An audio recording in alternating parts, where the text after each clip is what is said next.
satu elemen di dalam B. Nah, ini fungsi A, B yang artinya fungsi mematakan A ke B. Nah, fungsi merupakan bagian dari relasi dan fungsi memiliki ketentuan yang lebih khusus. Nah, dia ada aturan khusus nih, nggak bisa sembarangan. Contohnya, setiap anggota A harus terpasang habis dengan anggota B. Nah, terus dia juga tidak boleh membentuk cabang. Nah, contohnya kayak gini, satu pasangannya sama U aja gitu, nggak boleh nih satu sama U terus satu sama V gitu kan, atau dua sama U, padahal kan udah kepilih, pokoknya dia satu-satu. Nah, ini boleh. Nah, kalau misalnya yang bercabang, contohnya kayak begini. Nah, ini udah satu sama U, satu sama V, satu sama W, diambil semua nih sama satu nih. Ini nggak boleh ya. Nah, kita lanjut nih. Pengertian fungsi. A disebut daerah asal atau domain dari F, dan B disebut daerah hasil atau domain dari F. Nah, nama lain untuk fungsi adalah pemetaan atau transformasi. Nah, kita menulis fungsi A sama dengan B jika elemen A di dalam A dihubungkan dengan elemen B di dalam B. Jika fungsi A sama dengan B, maka B dinamakan bayangan atau image dari A, dan A dinamakan prabayangan atau image dari B. Himpunan yang berisi semua nilai pemetaan fungsi disebut jelajah atau range dari fungsi. Perhatikan bahwa jelajah fungsi adalah himpunan bagian atau mungkin proper subjek dari B. Kita langsung contoh nih. Nah, sifat-sifat fungsi nih ada injektif, ada surjektif, dan bijektif. Yang injektif gimana nih contohnya? Nah, sini ada nih, setiap anggota kodomain dipasangkan tepat satu kali dengan anggota domain. Contohnya sini ada domain A nih, A, B, C. Nah, kodomainnya W, X, Y, Z. Gimana nih? Nah, ingat ya, ini di anggota kodomain dipasangkan tepat satu kali. Nah, jadi ini dipasangkan satu kali nih. A ke W, B ke Y, nah C ke X. Nah, kalau misalnya A ke W, B ke W juga, wah itu nggak boleh. Jadi ini harus satu-satu, kan tepat satu kali. Nah, di sini ada lagi surjektif. Nah, setiap anggota kodomain adalah pasangan anggota domain. Nah, kalau di sini ada note lagi di sini nih, bisa lebih dari satu kali dipasangkan. Nah, kodomainnya bisa lebih satu kali nih dipasangkan. Contohnya kayak ini, A sama W, B X. Nah, C ke Y nih, D juga ke Y. Itu boleh ya. Kalau tadi kan nggak boleh nih, harus sendiri-sendiri. Lanjut lagi nih, fungsi bijektif nih. Setiap anggota kodomain adalah pasangan domain dan dipasangkan tepat satu kali dengan anggota domain. Nah, ini gimana nih? Anggota kodomain adalah pasangan domain dan dipasangkan tepat satu kali. Nah, di sini sama kayak yang tadi yang pertama, jadi dipasangkan satu kali. Nah, A ke Z, B ke ini kemana di garisnya nih? Ke Y. Nah, seperti itu. Nah, kita lanjut nih. Misalnya ada contoh seperti ini nih. Jika himpunan A, B, C, D, dan B 1, 2, 3, 4, manakah fungsi dari A ke B berikut ini yang merupakan fungsi injektif, surjektif, dan bijektif? Nah, ini ada soal A ini. Nah, soal ini bisa kita sebut injektif, surjektif, atau bijektif apa enggak sih? Nah, gimana cara ngeceknya? Nah, ngeceknya tuh gini. Kita lihat nih. Injektif itu pengertiannya anggota kodomain disebutkan satu kali. Nah, kodomain itu yang biru ya.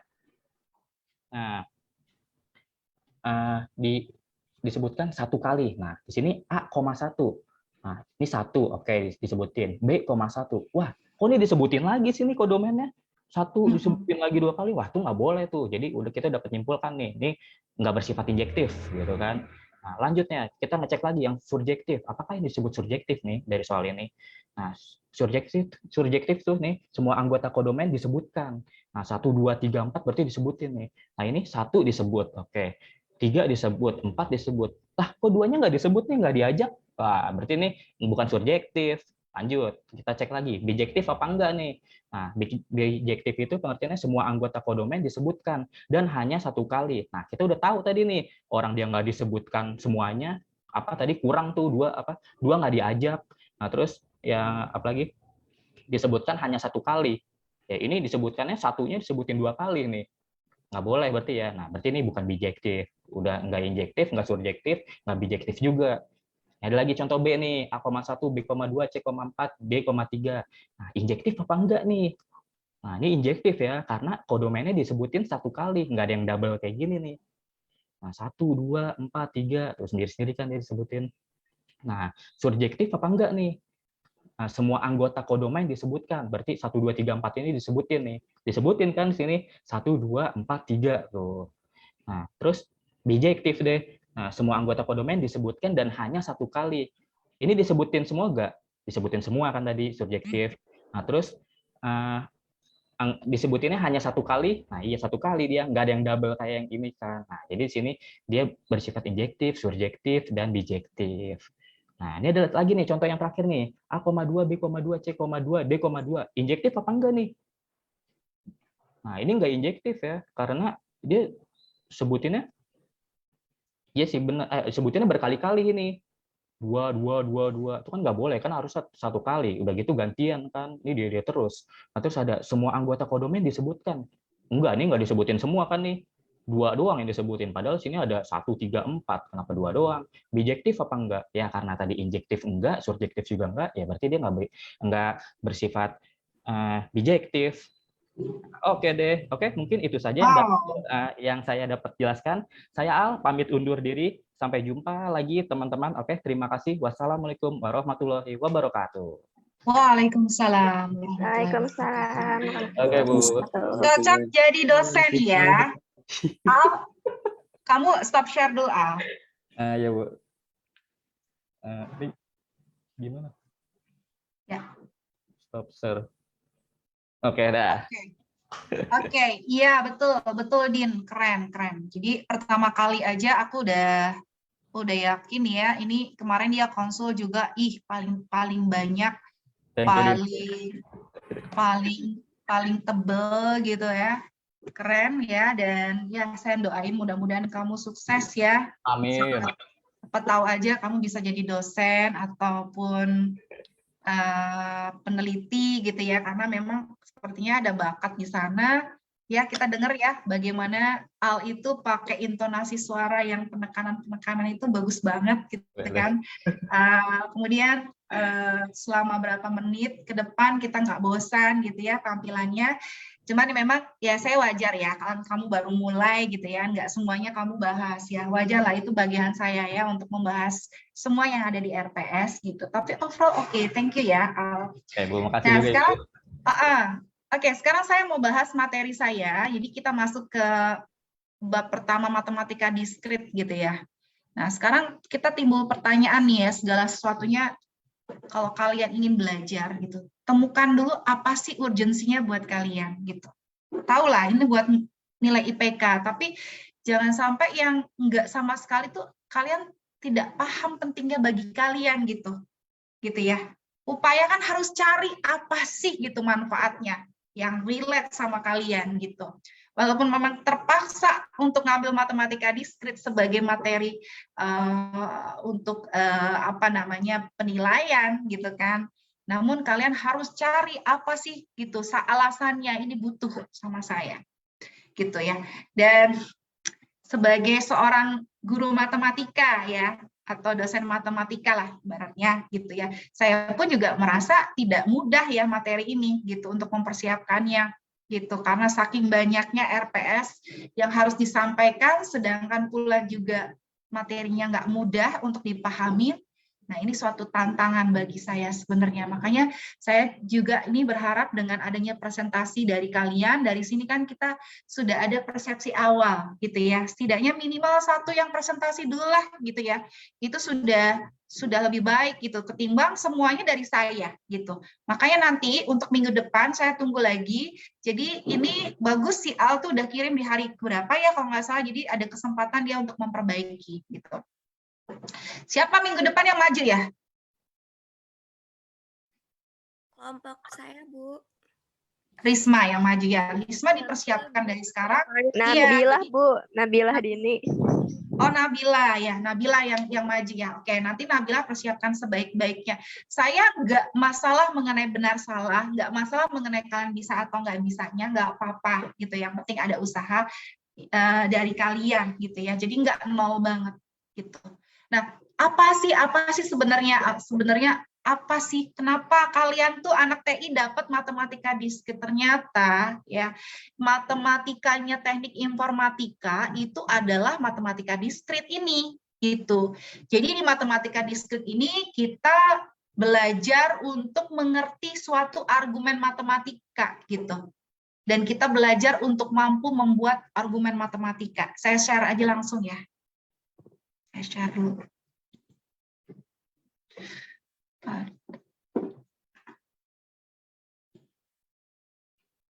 Baik.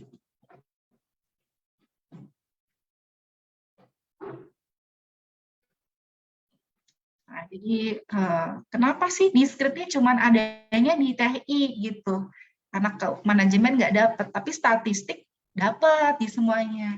Ya, karena memang diskrip ini adalah matematikanya anak TI. Kalau kalian sudah komit mau masuk TI ya selamat datang gitu di diskrip gitu. Kalian nggak bisa ngeluh gitu. Karena ya itu pilihan kalian untuk ngambil ke TI. Pasti ketemu ini, ketemu aljabar linier, ketemu matematika diskrit. Nah, sebentar.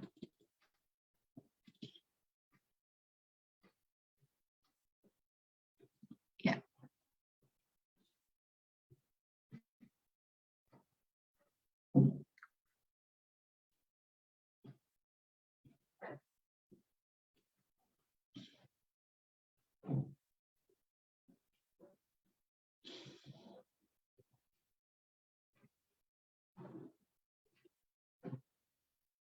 Ya, ini kayaknya mungkin saya stop video aja dulu biar ini nggak ada masalah mengenai sinyal ya.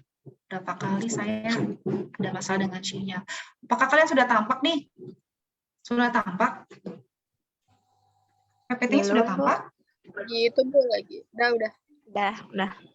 Ini sudah tampak belum? Udah Bu. Oke, sudah ya. Jadi kita langsung masuk ya. Ini materinya banyak banget nih. Jadi agak lama nih ya untuk kuliah pertama ini. Oke, kita belajar tentang menjelaskan dan melakukan perhitungan dengan mengaplikasikan teori, operasi, dan hukum-hukum yang terkait dengan himpunan. Kita mulai dari kenapa sih kalian perlu belajar matematika diskrit. Nah, ini siapa nih? Chef Ronald ya. Tahu kan? Sering lihat kan? Nah, sering lihat ya. Jadi kalau kami sebagai dosen, sebagai guru pasti ngomongnya sebenarnya matematika itu gampang kok gitu. Nanti kalau kalian jadi dosen pun juga pasti akan memotivasi seperti itu gitu. Tapi kalian ngomongnya gini nih dalam hati nih, si bingi ini gimping ya. Pasti begitu kan? Pasti kalian ngeledek kan di dalam hati ya, gampang apaan gitu. Itu pun juga seperti yang saya alami dulu ketika belajar gitu ya. Jadi memang susah gampang ya.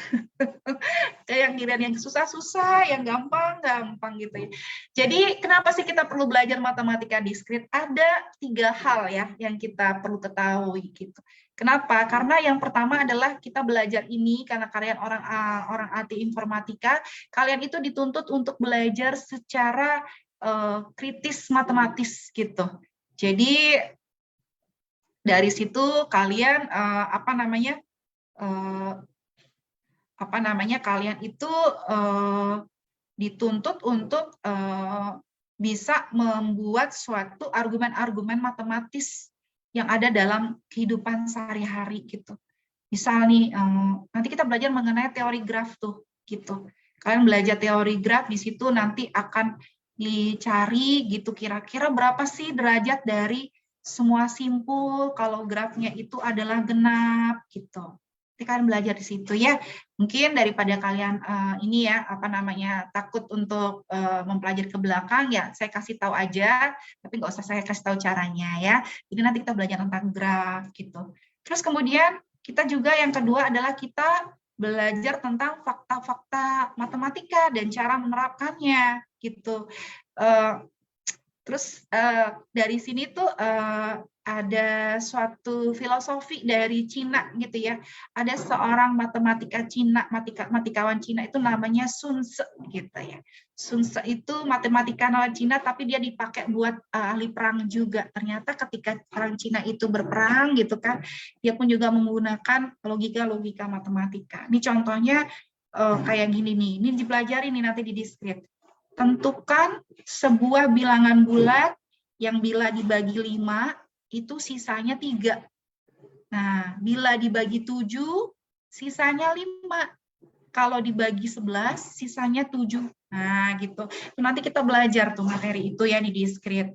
Terus kemudian yang ketiga, nah materi matematika diskrit ini adalah landasan ya untuk mata kuliah lain di informatika. Contohnya seperti algoritma, struktur data, tuh, basis data, automata gitu. teori bahasa formal, jaringan komputer tuh pakai matematika diskrit, keamanan komputer, sistem operasi, teknik kompilasi, dan sebagainya.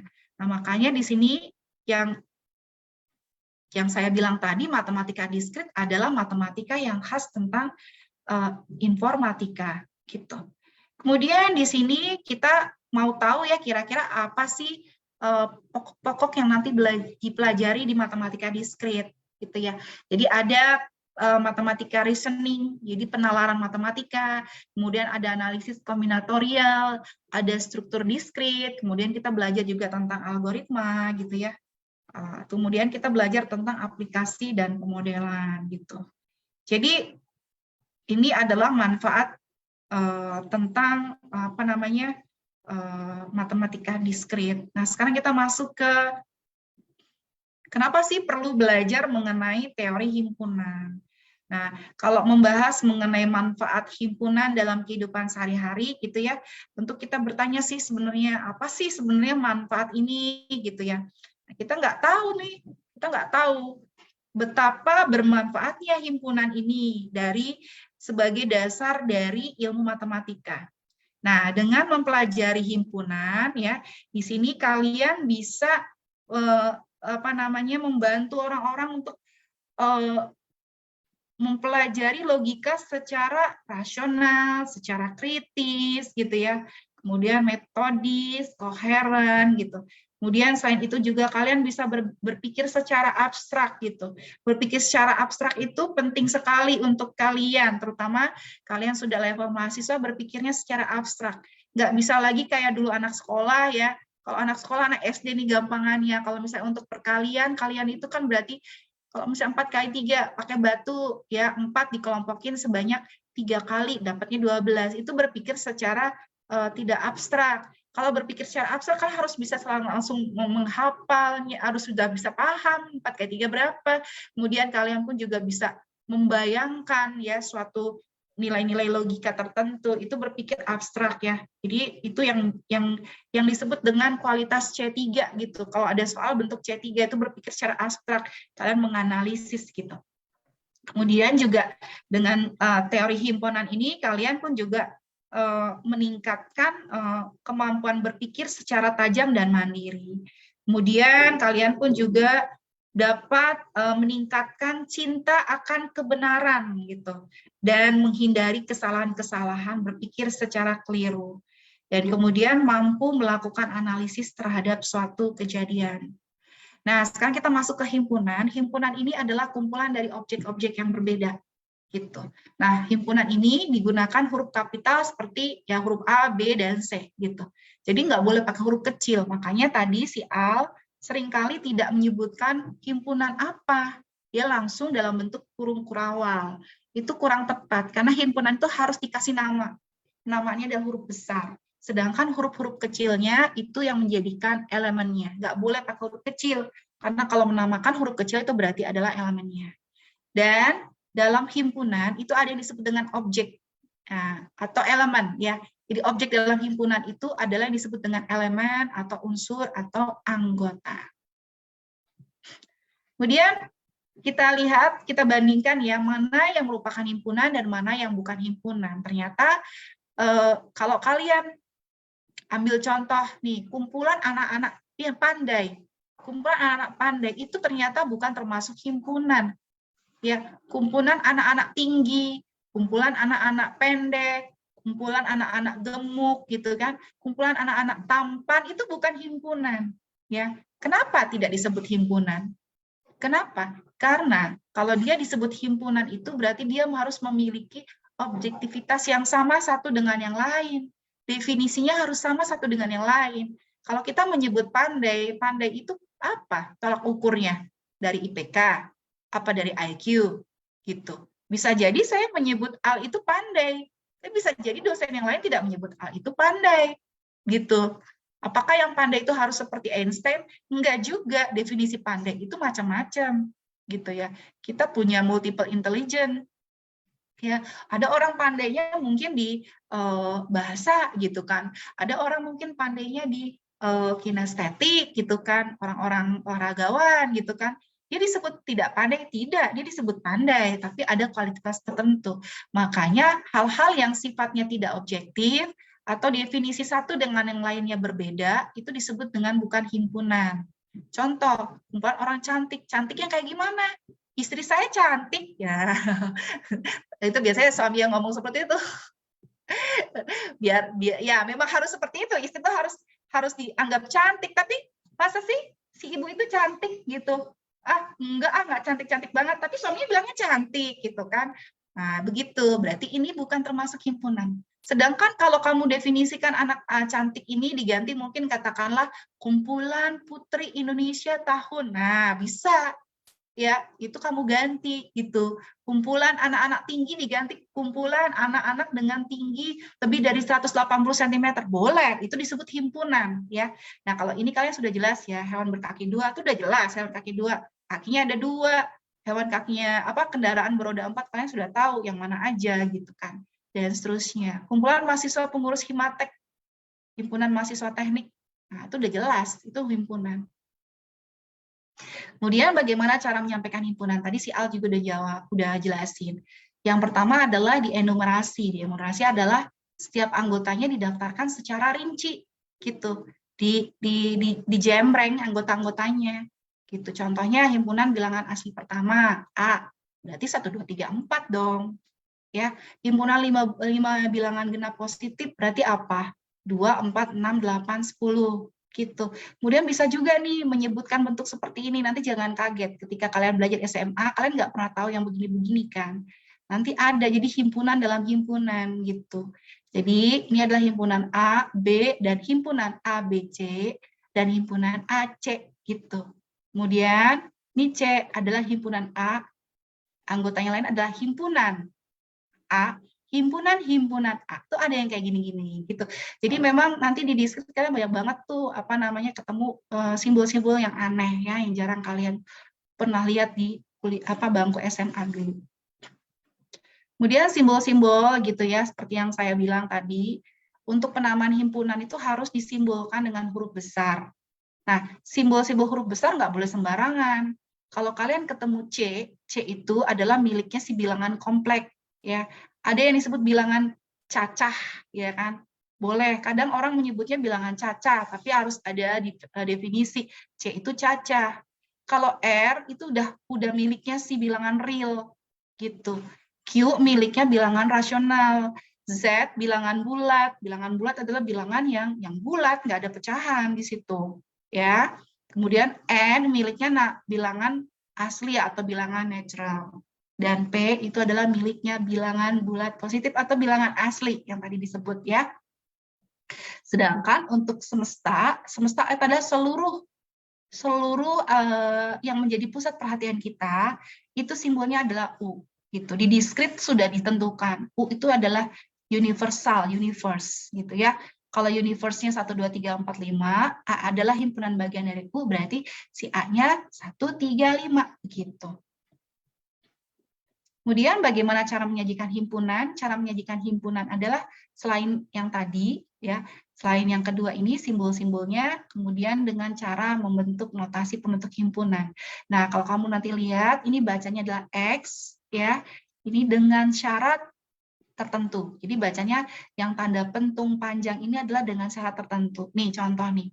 A adalah himpunan bilangan positif dari 5. Nanti kalian bentuk dalam notasi pembentuk himpunannya adalah A sama dengan dalam kurung kurawal X dengan syarat, atau nih tanda pentung bacanya dengan syarat, ya, si X ini harus bilangan bulat positif dari 5. Atau bisa kamu tulis seperti ini. Nah, ini kurang nih. Harusnya X, tanda pentung, X, anggota dari P. Gitu ya, P kan bilangan bulat positif tadi kan, dengan X kurang dari 5. Gitu. Atau kamu bisa juga dengan cacahkan, A itu adalah 1, 2, 3, 4. Gitu. Kemudian di sini, nah ini contoh yang kedua ya. Jadi kamu bisa membuat dalam bentuk kalimat juga. Nah ini adalah yang disebut dengan notasi pembentuk himpunan. Jadi, kemudian di sini diagram Venn. Nah nanti kalian harus biasa dengan menggunakan diagram Venn. Diagram Venn bentuknya tentu saja kotak seperti ini ya. Nah, di sini adalah bentuk dari angka-angka ini atau anggota-anggota dari suatu himpunan ini akan dibentuk. Mau bagaimana bentuknya? Boleh bentuknya beririsan, boleh bentuknya saling lepas, atau apapun itu. Nanti ada di diagram Venn ini untuk memudahkan.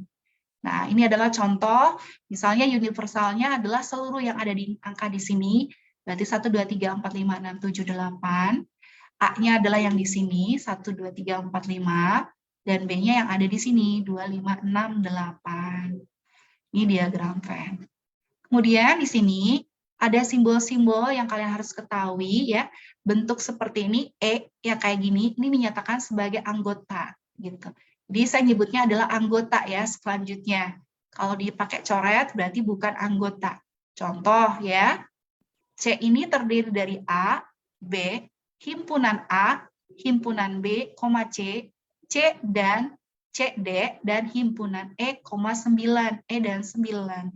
Maka dari sini pertanyaannya, apakah A itu anggota dari C? Yes, ya, dia anggota dari C. Kemudian apakah B anggota dari C? Yes, ya.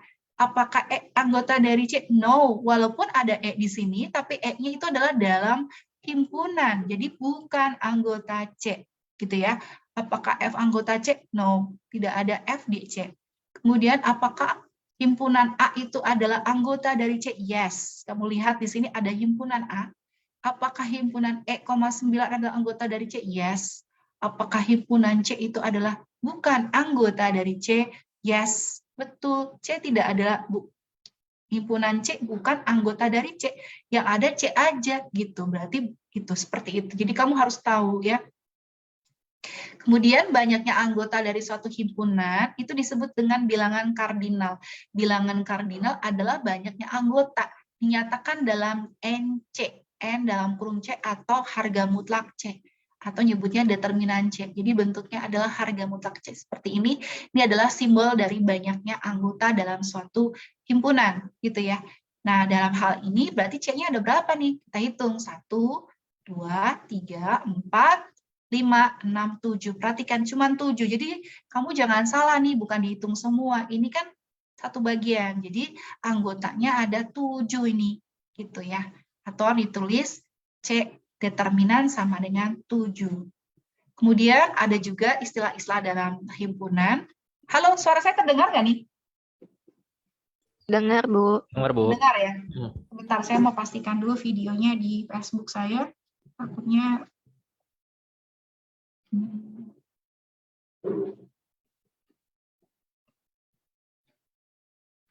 videonya di Facebook saya.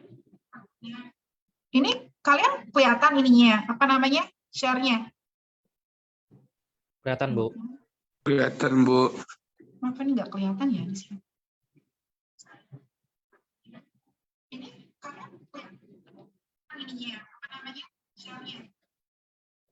Oke.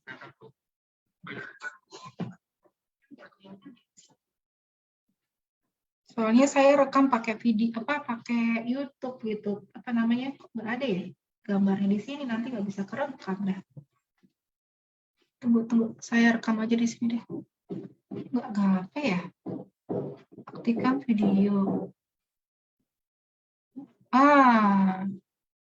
Oh gitu. Oke.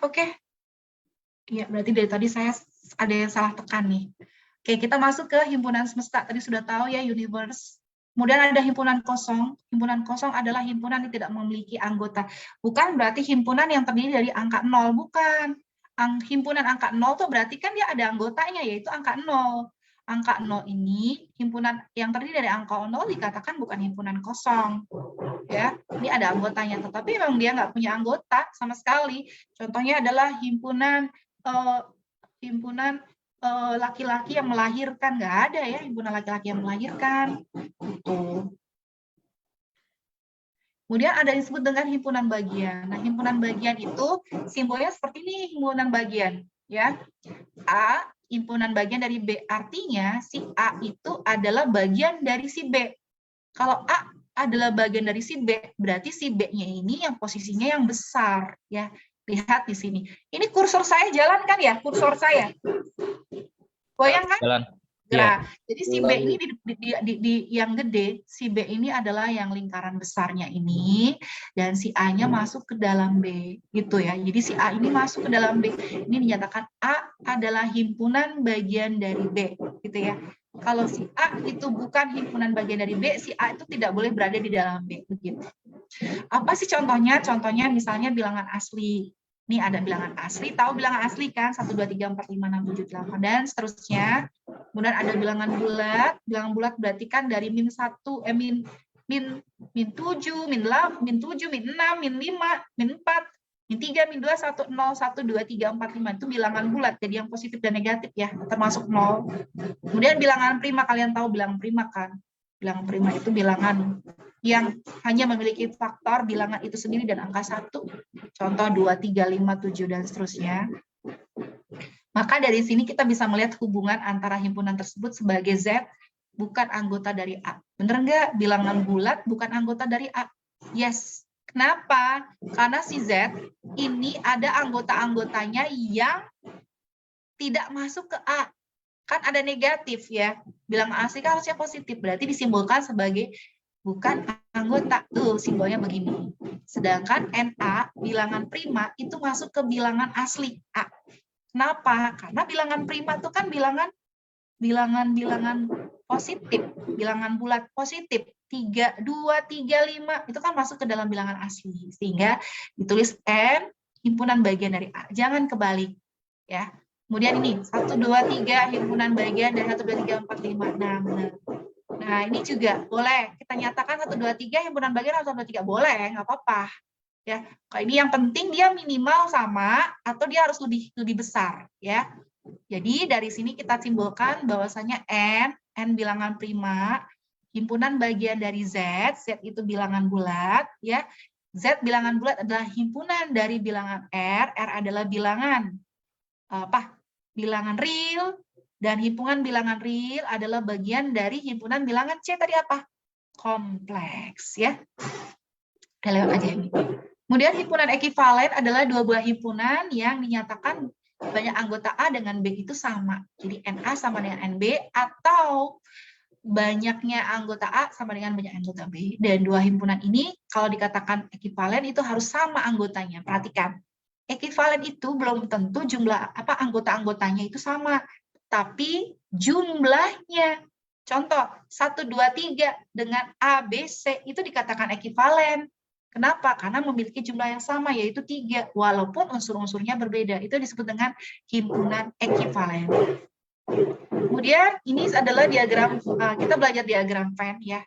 Nah, tadi kita sudah tahu bahwasanya diagram Venn ini adalah tools yang dipakai pada himpunan. Itu untuk mempermudah kita ya untuk mencari solusi dari permasalahan-permasalahan yang melibatkan himpunan. Jadi di sini kita lihat ya, kita bisa lah zaman dulu SD, SMP, SMA tuh udah belajar nih himpunan. Kalian tinggal cari A itu kan tahunnya 2, 3, 6, 8, 9, dan 11. Kemudian B-nya 1, 3, 4, 5, 7, dan 8. Ternyata ada irisannya nih 3 dan 8. Sedangkan yang di luarnya ini posisinya yang memang di luar, tidak masuk ke dalam A dan B, begitu. Nah, dari informasi dari Venn ini sangat membantu kita untuk mengetahui, oh ternyata di irisan dari keduanya ini adalah 3 dan 8, gitu. Kita lihat yang pertama adalah hubungan saring lepas. Nih, kalau di hubungan saring lepas, diagram Venn-nya seperti ini, ya.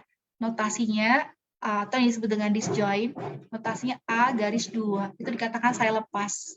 Contoh 1, 2, 1, 4, 5 dan PQR, walaupun dia sama, tetapi di diagram Venn kan tidak ada irisan atau saling lepas ya.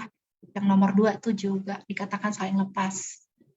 Kemudian ada yang disebut dengan himpunan kuasa. Nah, himpunan kuasa atau power set ya, ini penting banget. Ini adalah ingin mengetahui biasanya total sampel. Nanti kita belajar tentang probabilitas ya. Statistik kemarin juga belajar, nanti di sini juga sedikit belajar tentang probabilitas. Nah, dari situ nanti kita tahu ya bahwasanya power set atau total dari seluruh sampel itu dinotasikan sebagai 2 pangkat A. Misal nih ya, Contoh nih, misalnya si A ini punya 1 dan 2. Berarti jumlah banyaknya anggotanya kan 2. Berarti 2 pangkat 2. 2 pangkat 2 berapa? 4. Nah, kira-kira 4 itu apa aja nih? 4 yang pertama, berarti dia terdiri dari selalu dimulai dari himpunan kosong, gitu ya. Kemudian himpunan dari masing-masing anggota yang terdiri dari satu anggota, yaitu 1 dan 2. Kemudian himpunan yang terdiri dari seluruhnya 1 dan 2. Jadi selalu begitu. Ini nanti kalau ada 1, 2, 3, PA-nya atau power set A-nya adalah yang pertama selalu himpunan kosong, kemudian himpunan 1, himpunan 2, himpunan 3, kemudian himpunan yang terdiri dari 2 anggota, ya 1, 2, 1, 3, 2, 3, gitu kan. Dan yang terakhir adalah himpunan dari seluruhnya 1, 2, 3, gitu. 2 pangkat 3 kan 8, coba dihitung. Tadi 8 kan yang saya omongin. Kemudian ada himpunan berpotongan. Nah, pasti yang kalian sudah pernah tahu, yang di tengah-tengah intersection ini itu adalah irisan yang dimiliki dari kedua buah himpunan X dan Y. Gitu. Kemudian ada himpunan bagian, tadi sudah dijelaskan. Namanya himpunan bagian berarti dia seluruh anggota yang di dalam itu merupakan bagian yang besar di luar. Gitu. Jadi dia masuk ke dalam, ya. Simbolnya adalah nih, nyebutnya himpunan bagian. A himpunan bagian dari B. Gitu. Kemudian ini operasi gabungan. Kita masuk ke operasi-operasi himpunan ya. Operasi-operasi himpunan itu adalah yang pertama adalah operasi gabungan. Yang dikatakan operasi gabungan, simbolnya adalah A union. Ini bacanya union ya. A union B itu sama dengan X anggota di A atau X anggota di B gitu. Jadi kalau yang namanya union itu berarti seluruhnya di sini gitu ya. Saya mau ambil speed dulu sebentar. Oke, sebentar. Annotation-nya. Nah. Oke. Ya. Nah, kalau ini berarti kalau misalnya X union Y, berarti kan seluruhnya kita ambil aja. Kenapa sih? Seluruhnya kita ambil.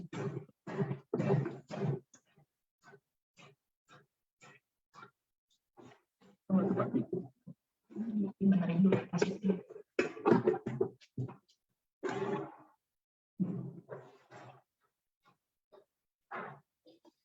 Nah, ini. Ya. Oh, ini kok aneh ya? Saya miring-miringnya tuh. Nah, ini dia benar. Nah, ini seluruhnya diambil. Berarti kalau X anggota Y itu apa? X anggota Y berarti S, U, gitu. G, gitu kan. I, gitu. N, terus kemudian lagi A, D. Kemudian ini ada H ya. Nah, gitu. Semuanya kita ambil. Gitu. Jadi seluruhnya, kalau dia union ya. Oke. Nah, terus kemudian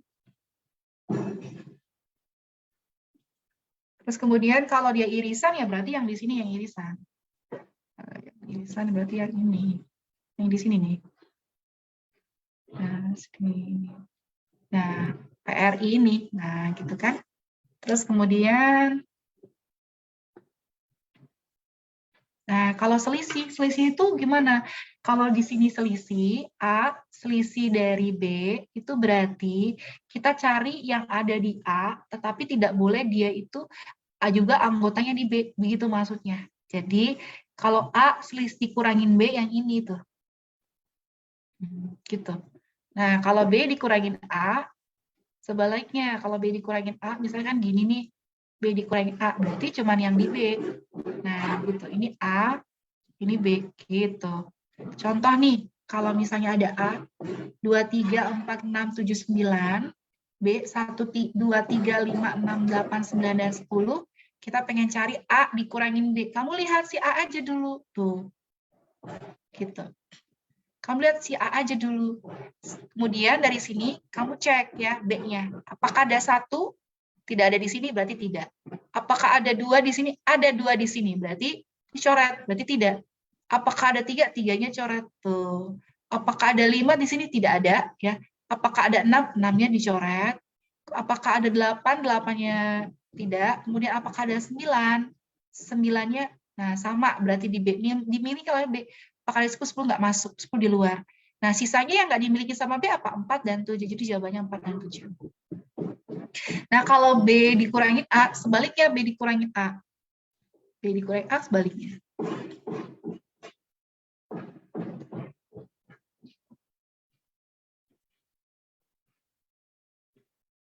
Mana nih, nggak bisa dihapus nih. Nggak bisa dihapus.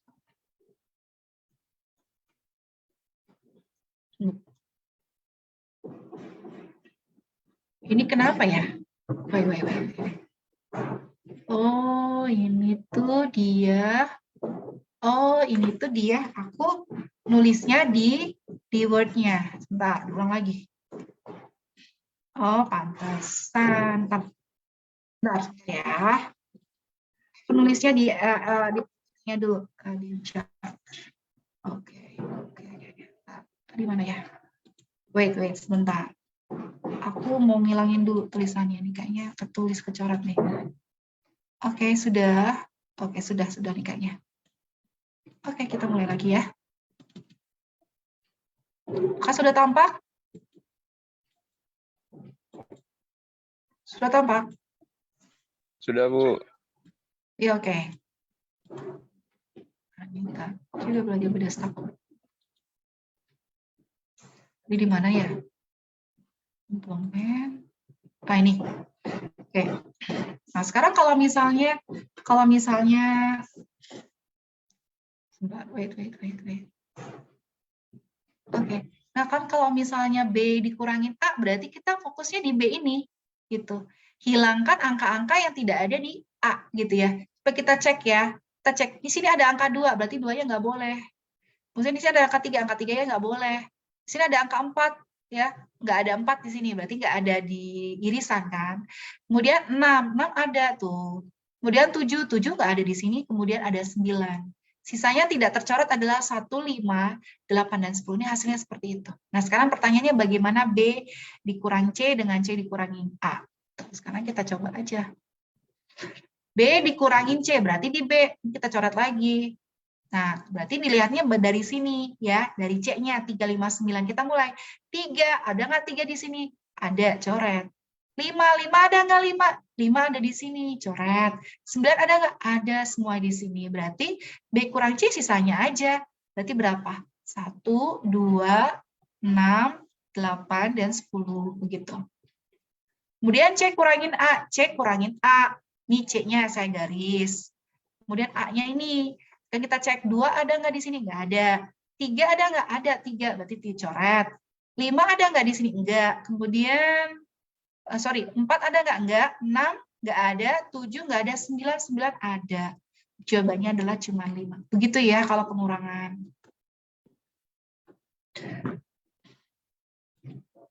Oke, kita lanjut. Nah, komplement itu adalah himpunan yang bukan merupakan anggotanya. Jadi kalau ada suatu himpunan X, komplement itu ditulis X pangkat C. C itu adalah simbol dari komplement. Gitu ya. Nah, contohnya misalnya X adalah himpunan bilangan asli kurang dari 9. Himpunan bilangan asli kurang dari 9 adalah 1, 2, 3, 4, 5, 6, 7, 8. 8. 9 nggak boleh ikut. Nah, berarti kalau kayak gitu, Y adalah himpunan bilangan, Y adalah X komplement dari X. Berarti, sorry di sini Y-nya adalah didefinisikan bukan komplement dari X. Y-nya adalah himpunan bilangan prima kurang dari 12. Himpunan bilangan prima kurang 12 apa? Kalian tahu kan? Jadi ini, bilangan prima 2, 3, 5, 7, dan 11. Nah, pertanyaannya berapa Y komplement? Nah, Y komplement adalah selain Y. Kenapa? Karena Y kita sudah tahu kan ini nih Y. Nih Y. Berarti Y komplement tuh yang ini. Ya, 1, 4, 6, 8. Kalau ada yang di luar, tertentu juga termasuk Y komplement. Pokoknya berapapun. Kalau ada yang di luar, ini kebetulan nggak ada yang di luar. Gitu. Kemudian ini contoh ya komplement, saya skip aja tadi juga kok nggak salah dijelaskan. Nah, ada lagi adalah operasi jumlah. operasi jumlah dua buah bilang himpunan ya, A dan B dijumlahkan A tambah B. Nah, kalau kalian waktu di SMA mungkin belum sempat diajarin operasi penjumlahan. Nah, operasi penjumlahan itu kalau kita lihat di diagram Venn, itu adalah hasilnya ada justru malah yang dia itu di luar irisan tuh. Gitu. Jadi kalau misalnya kalian mau gambarkan Venn-nya adalah yang di luar irisan. Tapi kalau kalian pengen gambar ini langsung, ya kamu cek aja ya. Satu ada nggak di sini? Nggak. Dua ada nggak di sini? Ada, coret. 3 ada nggak di sini? Ada, coret. Berarti sisanya adalah 1 dan 5. Begitu, ya.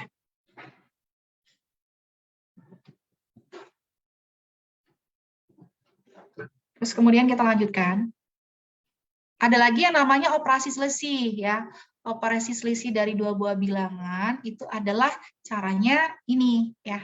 Perhatikan, contohnya nih.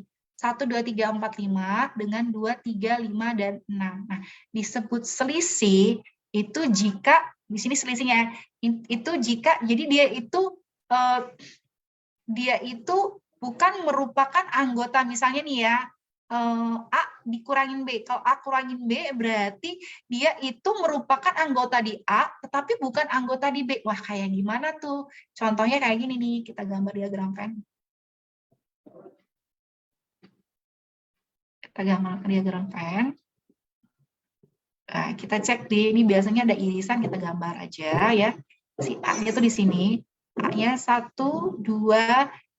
Nah, kita cek, oh 2-nya masuk ke sini, 2 dan 3 masuk ke sini, 2 dan 3 masuk ke sini. Kita ulang lagi aja deh. Gambarnya kita ulang. Oh, ini nggak mau. Kenapa nih hapusannya nggak mau ya? Ini kok again kayak gini lagi ya? Padahal kita pakai annotation nih. Oh, tuh. Nggak mau dia tuh. Kita pakai annotation. Nah. Oh. Tuh, nggak mau ya, padahal pakai annotation. Nggak mau. Oke, kita ulang lagi aja deh. Jadi harus di discharge. Nah, gitu kan. Jadi 1, kemudian 2 ada di sini, berarti 2 taruh sini, gitu kan. 3 ada di sini, ada 3 taruh sini, gitu kan. 4 nggak ada, taruh sini 4, gitu kan. 5 ada di sini, taruh 5 nih. Nih, 5 katakanlah let's say gini ya, ini nggak rapi banget ya. Udah. Di sini adanya adalah 2, 3, 6. 2, 3, 6 di sini. Nah, gitu. Nah, kalau dikatakan dia itu A dikurangin B yang tadi saya sudah katakan. Jadi yang ininya aja tuh. Nah, ini aja. Tuh. Jawabannya 1 dan 6. Gitu. Kalau B kurangin A berarti yang ini doang tuh. Yang ini doang. Berarti 6-nya. Nah, gitu. Itu ya. Oke. Lihat lagi, dilihat lagi gitu kayaknya. Oke, kita mulai lagi. Kemudian ada lagi, nah yang disebut beda stakup. Nah tadi udah diajarin ya beda stakup atau simetrik. Beda stakup tadi simetrik ya nyebutnya ya. Itu tidak beda stakup asimetrik gitu ya. Dia nyebutnya kayak gitu di AL. Nah ini adalah beda stakup. Jadi beda stakup itu simbolnya nih kayak gini nih, bulat ada tambah gini. Nah bulat tanda tambah ini berarti A anggota dari B dikurangin A anggota dari B ya. Jadi A union B dikurangi A irisan B ya, atau sama juga dengan A dikurangin B gitu, union dari B dikurangin A. Bagaimana nih caranya nih? Kamu lihat di sini A itu 2, 4, 6 ya. A itu 2, 4, 6 berarti di sini 4, saya udah ada ininya ya. Udah ada gambarnya, saya taruh di sini aja. Kemudian B itu 2, 3, 5. Itu tuh 2, 3, 5 begitu. Nah, dikatakan beda stakup itu adalah yang selain di sini nih. Gitu. Jadi beda stakup adalah yang selain irisannya ya, selain yang di dalam. Jadi seluruhnya berarti berapa? Nih, 3, 4, 5 dan 6 tuh seperti itu. Udah beda stakup tuh gitu. Definisinya kayak gitu. Nah, coba kita berlatih ya.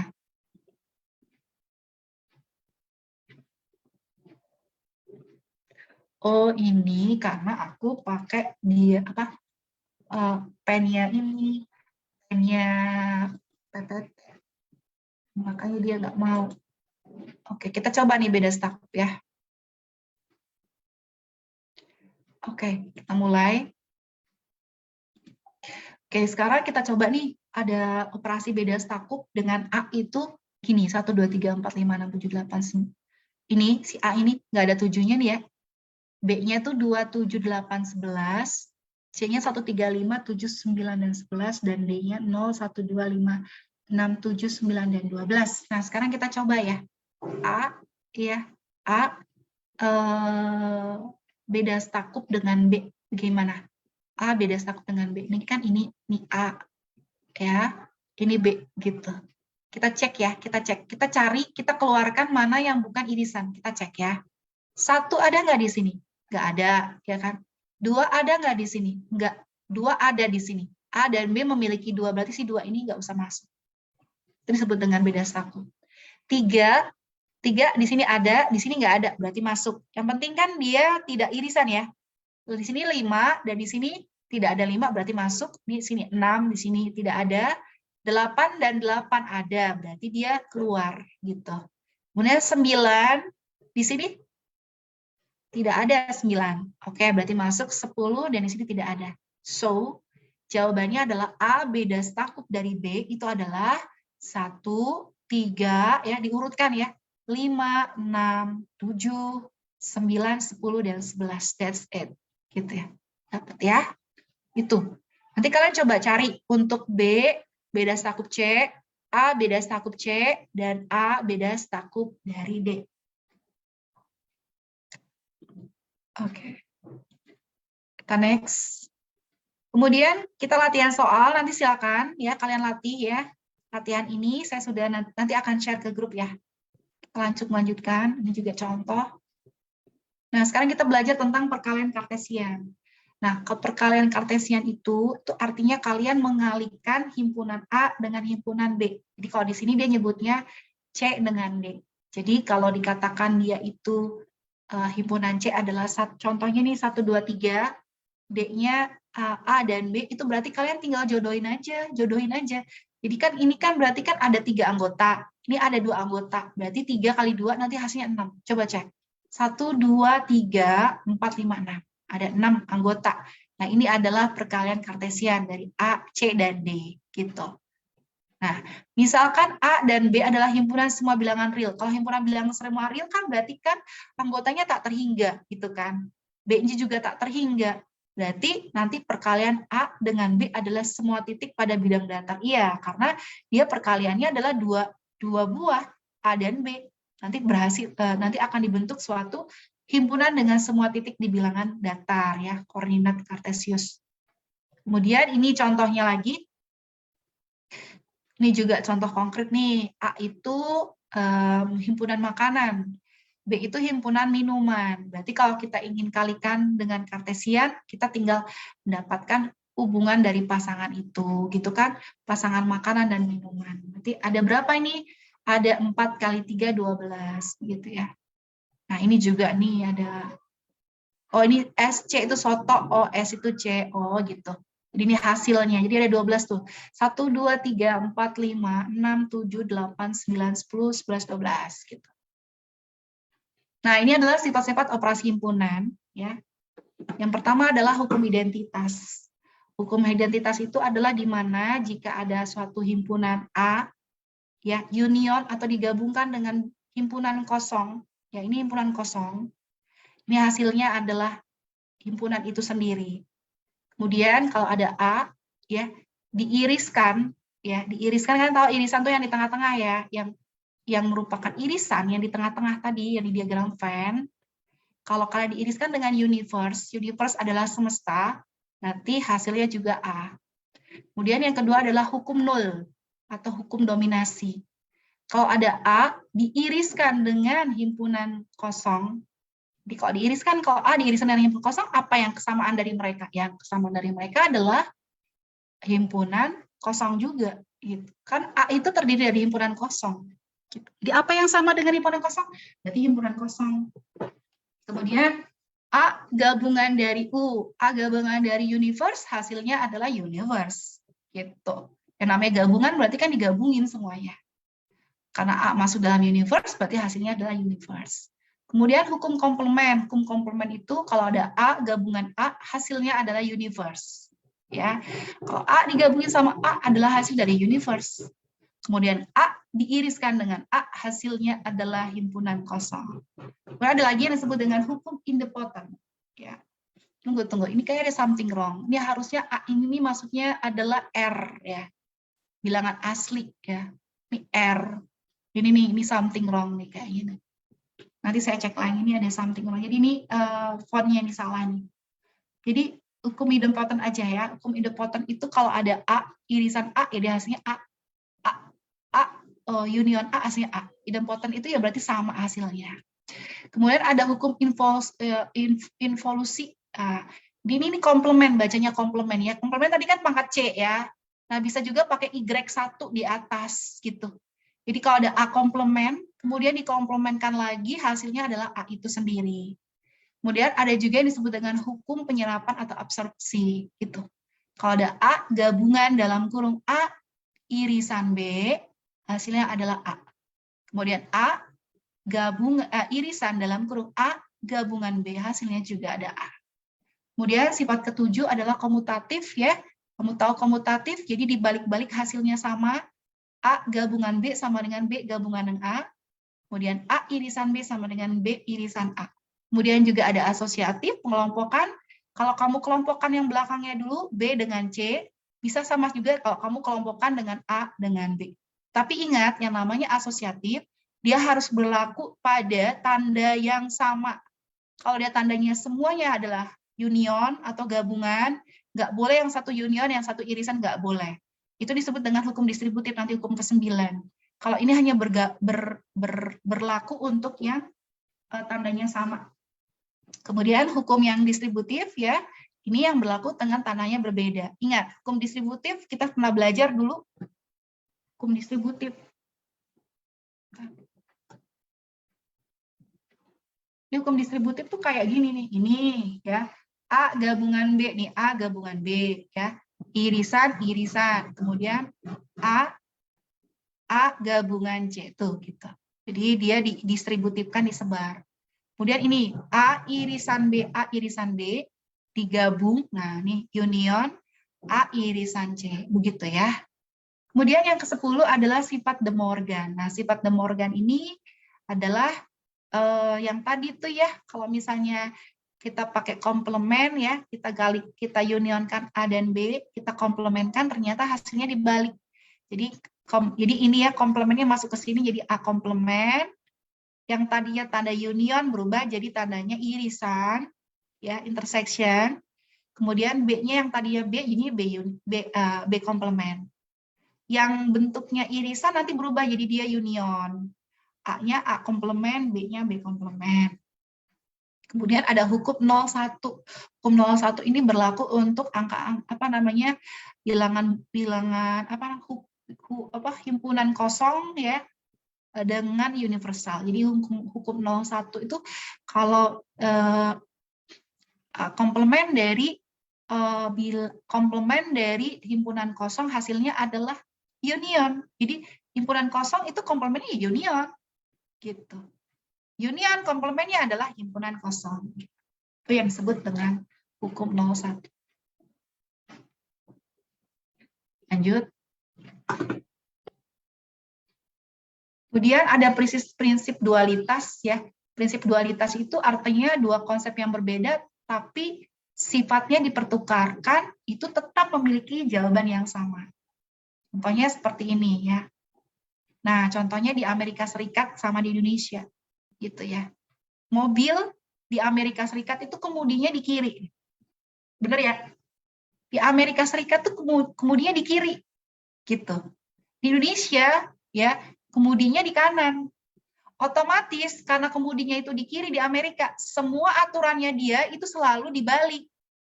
Kalau Indonesia karena kemudinya di kanan, ya. Kita kalau jalan kan pasti di kiri, ya kan? Amannya di kiri, karena kemudian di kanan.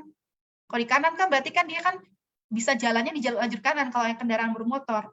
Tapi kita pejalan kaki, ya, kita jalannya ke kiri, ya. Begitu juga dengan mobil, Deng. Mobil juga harus berjalan sebelah kiri. Gitu. Kalau misalnya jalur amannya di selalu sebelah kiri. Gitu. Kemudian jalur kanan yang di Indonesia itu berfungsi untuk jalur yang mendahului, gitu. Ya. Terus kemudian kalau lampu merah menyala, ya, karena kiri di Indonesia itu dianggap aman, maka yang belok ke kiri itu boleh langsung, yang belok kanan enggak, gitu. Nah, aturan ini sudah sistem kalau di Indonesia, di mana karena kemudinya di kanan, ya, berarti kiri itu adalah jalur yang dianggap aman. Kalau di Amerika Serikat, karena dia kemudinya itu di kiri, maka aturannya nanti dibalik, ya. Idem seperti di Indonesia, tapi dibalik. Karena dia aturannya itu di kiri, maka bagian yang amannya dia justru malah di kanan. Jadi di situ jalan yang orang-orang jalan itu di kanan. Justru malah kiri adalah untuk mendahului. Nah, makanya ini kesalahan banyak nih. Orang Indonesia itu nggak tahu aturan. Saya sering kali melihat nih, banyak orang-orang itu ngedahuluin itu di sebelah kiri. Kalau Indonesia kan nggak boleh. Sebelah kiri itu kan orang aman mau pengen jalan-jalan nyantai kan gitu kan. Justru malah nggak ke kanan, dia malah ke kiri gitu. Itu salah, ya. Kalau di Amerika boleh lo kalau di sebelah kanan gitu kan. Kita di Indonesia nggak boleh gitu. Jadi kalau misalnya pengen mendahului, pengen cepet-cepet buru-buru ke kanan gitu. Nggak boleh di kiri gitu. Nah, prinsip dualitas ini adalah prinsip yang berlaku gitu. Dan nggak ada yang salah, yang nggak ada yang benar gitu. Karena sistemnya memang dibuat seperti itu, berarti ya kita selanjutnya harus nanti seperti tadi yang saya katakan, berpikir secara abstrak, ya. Kamu lihat dulu sistemnya kayak gimana, nanti kamu akan terapkan keseluruhannya, gitu, sesuai dengan sikonnya. Nah, prinsip dualitas itu seperti ini, ya. Jadi kalau misalnya S adalah suatu kesamaan identity, ya, kemudian operasinya ada union, ada intersection, dan ada complement, gitu kan. Maka S bintang itu diperoleh dengan S dengan mengganti. Oh, kalau kayak gitu berarti kalau prinsip dualitas kalau di Indonesia dia itu posisinya dia union, ya. Di Amerika berarti dia nanti irisan di situ. Kemudian ini kita nggak bilang Indonesia sama Amerika, ya. Jadi dualitas seperti itu, ya. Jadi kalau di irisan berarti dualnya adalah union. Kalau dia himpunan kosong, dualnya adalah universe. Universe dualnya adalah himpunan kosong. Ini adalah tabel dualitas, ya, di mana ada hukum identitas, ya, yang menyatakan bahwasanya A gabungan dari himpunan kosong itu adalah A, dualnya berarti A dibalik. Tadi dia union, dualnya kebalikannya. Berarti hasilnya adalah intersection dari U, itu hasilnya juga A. Coba lihat, akan sama hasilnya. Gitu. Ya. Kemudian kalau nanti untuk null dominasi, A irisan dari himpunan kosong, hasilnya adalah himpunan kosong. Nanti dualnya adalah A, gabungan dari U, hasilnya adalah U. Gitu. Seperti itu, ya. Nah, ini ternyata berbeda, ya, tapi ini disebut dual juga, ya. Ini ternyata berbeda, ini himpunan kosong, dia ada U, gitu. Nah, ini juga nih berbeda. Khusus untuk yang ini, dia nanti berbeda. Tapi untuk selanjutnya nanti sama. Contoh nih, idempotan. Kalau misalnya A, gabungan A, hasilnya A, dualnya adalah A, irisan A juga A. Gitu. Nah, ini seperti itu. Ya, ini juga nih hukum De Morgan, ini banyak nanti baca, ya.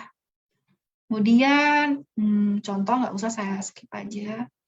Ada prinsip inklusi dan eksklusi, di mana jika A dan B itu adalah himpunan-himpunan berhingga, maka A gabungan B dan A irisan B juga berhingga.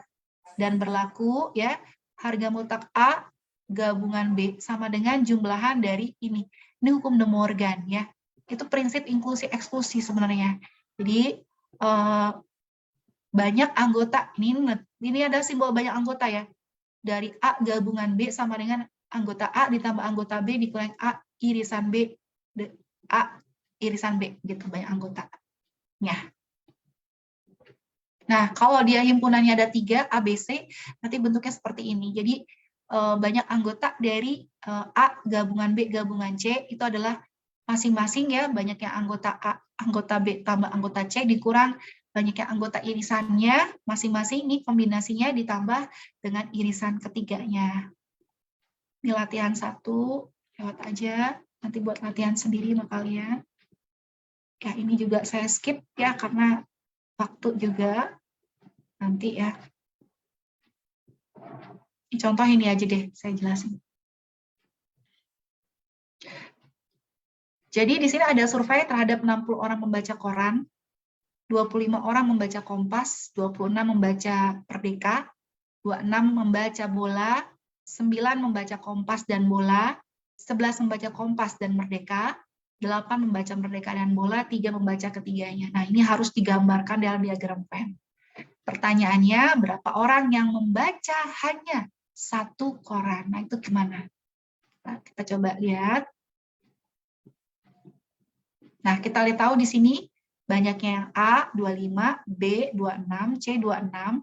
Yang irisan A dan B 11, A dengan C 9, B dengan C itu 8, dan yang ketiganya ada 3. Nah, dari sini kita gambarkan. Kita tahu ya. Nah, kita tahu di sini ada 3-3-nya, di sini 3. Mari kita tulis dulu yang merupakan intersection ketiganya ini 3. Kemudian di sini 8. Kenapa 8? Ya, karena di sini kita tulis sudah ada 3. Kita tahu A dan B itu jumlahnya 11 irisannya. Nah, sudah ada 3, berarti tinggal 8 dong di sini. Kalau kita hitung di sini kan 11. Begitu. Terus kemudian kita lihat B dengan C. B dengan C itu 8. Sudah ada 3, berarti tinggal tambahkan 5. Ya. Nah, kemudian kita tahu bahwasanya di sini A dengan C 9. A dengan C 9, sudah ada 3, berarti tinggal tambah 6. Sudah selesai yang di sini. Ya. Nah, selanjutnya di sini kita tahu bahwa di sini nilainya 25. Oh, sudah ada 8, ini kan A ya. A. Sudah ada 8, sudah ada 3, sudah ada 6, biar jadi 25, berarti 8. Nih, yang himpunan B, itu nilainya 26, sudah ada 8, sudah ada 3, sudah ada 5, biar jadi 26, berarti tambah 10. Kemudian, ini juga C26, sudah ada 3, 6, dan 5, jadinya tambah 12. Nah, dan sisanya, lihat di sini kan ada universe-nya, ketahui di sini berapa tadi? Nah, ada universe di sini 8 sisanya. Sehingga pertanyaannya banyak orang yang hanya membaca 1 koran. Yang hanya 1 koran kan berarti yang ini doang nih. Ya, Merdeka, Kompas, sama apa tadi tuh? Bola ya. Nah, 8, 10, dan 12 dapatnya 30. Gitu jawabannya. Nah, ini coba nanti berlatih. Berlatih. Ya, lewat ya. Oke. Apa ini? Prinsip inklusi eksklusi. Nggak usah nih, lewat aja. Ya, nanti ini kalian baca lagi sendiri ya, latih ya. Nah, kita masuk ke himpunan ganda atau multiset. Ya. Jadi himpunan ganda adalah himpunan yang elemennya boleh berulang. Gitu. Contohnya nih, himpunan 111, 223, 222, 234, gitu ya. Kemudian multiplisitas dari suatu elemen pada himpunan ganda adalah jumlah kemunculan elemen tersebut pada himpunan ganda. Ya, contohnya nih, kalau dia punya himpunan 0, 1, 1, 1, 0, 0, 0, 4, maka multiplisitas itu berarti berapa kali dia munculnya, itu sebanyak 4 kali. Gitu. Nah, himpunan set merupakan contoh khusus dari suatu multiset yang dalam hal ini multiplas dari suatu elemennya adalah 0 dan 1. Gitu ya, lewat aja nih. Kemudian operasi dua buah multiset, tadi sudah saya sebutkan, kalau multiset itu kan bentuknya berulang-ulang. Dia juga punya yang namanya operasi gabungan, dua buah himpunan yang multiset. Berarti tinggal kalian gabungin aja gampang. Kan logikanya kan sudah union, ya udah gabungin aja. Kemudian ini ada intersection, ya intersection kalian iriskan gitu. Kemudian ini ada P dikurangin Q, tadi udah dipelajarin kan. Nah, tapi untuk operasi multiset. Kemudian ada P tambah Q. Sama ya kayak tadi. Contoh. Udah ya. Oke. Oke, sepertinya ini yang seperti ini silakan kalian latih sendiri ya. Saya sudah menjelaskan teorinya, nanti silakan kalian boleh berlatih, namun bukan menjadi tugas kelompok ya untuk latihan aja. Begitu. Ya, materi saya sudah berakhir ya. Materi saya sudah berakhir. Ada pertanyaan sebelumnya? Oke, sudah pukul 10.51 seperti janji kita pukul 11 ya. Mungkin jika ada pertanyaan silakan disampaikan ke grup saja ya. Dan besok kelompok yang selanjutnya silakan mempersiapkan dan konsul monggo saya tunggu ya. Oke, tidak ada pertanyaan saya akhirin ya. Oke, saya akhiri ya. Terima kasih banyak. Saya akhiri. Wassalamualaikum warahmatullahi wabarakatuh. Live langsung ya. Assalamualaikum warahmatullahi wabarakatuh.